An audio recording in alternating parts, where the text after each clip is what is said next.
This is my FX6, which is a great long form video camera.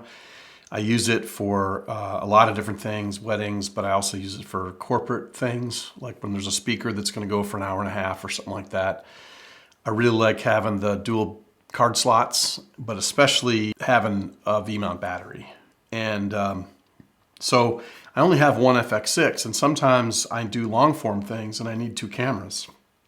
And so I really love the form factor and how compact the FX3 and the FX30 are. But the problem is the batteries, don't last that long, and you can't use a V-mount battery like this on this camera. And so I sort of set about doing some research on the internet, and I decided that what I was going to do is build out an FX30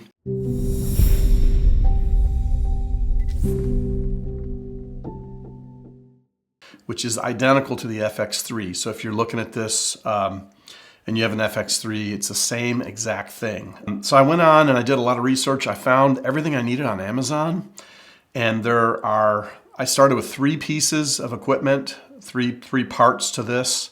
I thought that was all I needed, and I actually needed a 4th piece, which I didn't realize until I started to assemble it. At a certain point, you're gonna see me stop and point to an area that had to be taken out. I happen to have a grinder wheel that I sharpen mower blades with in the garage, and I just took it out there and just buzzed it. And then that worked perfectly. Once that section was gone, I was able to assemble everything with the handle. I want to remind you that the FX30 is $1,800. For an extra $400, you can get the XLR handle adapter, which is really, really nice. I think it's worth it. I have one FX30 with it and one without it.